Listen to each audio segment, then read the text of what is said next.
Everyone laughed again. The picture had to be delayed while the adults put their serious faces back on. Rachel, and Opa Samuel, my mother's parents, are in the picture too, as is Oma Miriam, my father's mother. Oma Miriam lived in an old folks' home in Frankfurt, but was with us for my birthday. Opa Carl had died 2 years earlier. Right after the picture was finally taken, I remember Auntie Leah began to lecture me. Now, young man, I hope you'll work to deserve such a fine present. I understand your mother has just returned from another trip to see your teacher. It seems to me that she's called to your school at least once a week. She looked at me sternly, and I was so mad I could have kicked her. She was always butting in, and it was so unfair. All I did in school was crack a few jokes and make some funny faces. My classmates thought I was funny, and so did I. Why did my teacher, Mr. Schneider, have to be so sour? He always looked like he'd sucked on a lemon just before coming into the classroom. Leah, it's his birthday, Mother protested. I know, Auntie Leah replied, but you're too soft on him. He should realize how hard these meetings are on you. If Mr. Schneider wasn't so mean and stupid, I'd behave better, I declared defiantly. Auntie Leah looked like she wanted to run over and cover her children's ears. They were all listening with great interest. You must show respect for your teachers, Daniel, she scolded. Why, they don't show respect for me, I shot back. At that point, Uncle Peter intervened. Who wants birthday candies? He asked with a smile. I loved Uncle Peter. I wish you were my teacher, Uncle Peter, I said, giving him a kiss as he handed me a huge piece of chocolate toffee. I'd never be bad in your class. No, Daniel, I'm sure you wouldn't. I agree with you. Mutual respect is very important.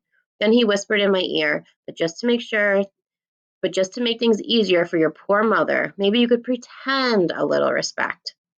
I giggled, and he gave me a wink. That made me feel so grown up that I decided to try it. Not that I could always control myself, but after that, my mother visited Mr. Schneider every month or so instead of every week. I stare at the next page and the next picture. Uncle Peter took this one 2 days after my birthday. It shows my father's hardware store. My father had a very successful business.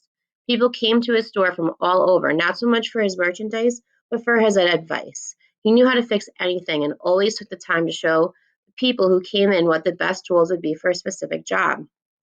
There was also a large section of household items like pots and pans and knives, and he would discuss the advantages of one over another with his customers as seriously as if they were deciding the fate of the world. That's why his customers would never consider shopping anywhere else, even if the price was a little cheaper. My mother worked in the back of the shop doing all the accounting. I stare at the picture across the front window written in large letters as the word Jew. I still remember when I first saw it. I was so confused. Jew? What was wrong with that? I went to a regular public school and most of my friends at school weren't Jewish, but that didn't matter. It was just a different religion. We lit candles on the Sabbath and went to synagogue, a Reform synagogue, where the service was mostly in German, and celebrated Jewish holidays. They celebrated Christian holidays. So what? But that day there wasn't only writing on the window. There was a stormtrooper. Father said he was called a brown shirt because of the brown shirt of his uniform, and he was standing outside the door of the shop with a gun. I had run there to help the store, and then I didn't know what to do. I was scared. I thought that maybe the stormtrooper would shoot me if I got close. He looked so mean. And then Mrs. Werner came around the corner. She walked very slowly because she had to use a cane. She walked up to the man and said, "Excuse me, please." The brown shirt looked at her and implied, "All Jewish shops are being boycotted. You can't go in there." Mrs. Werner tapped his boot with her cane. "Now you listen to me, young man. I walked a long way to get here. I'm 90 years old. Don't you tell me what I can and can't do." And the brown shirt stepped aside. I ran to her and took her hand, and we went in together. "Daniel," my father cried, "Mrs. Werner, you shouldn't have come. He might have hurt you." "Nonsense," she replied, and then went about her business. All she needed was a light bulb. I think back to that incident now, and I wonder if the madness could have been stopped. What if father's regular customers had insisted, like Mrs. Werner, on being allowed in? Mrs. Werner wasn't Jewish, and she didn't care that we were. But how many people had the courage to walk up to a young man holding a gun? What if he should shoot? The next day, the brown shirt was gone, and Uncle Peter came to the store to take the picture. As we stood in the street gazing at the shop, I asked him to explain what was happening.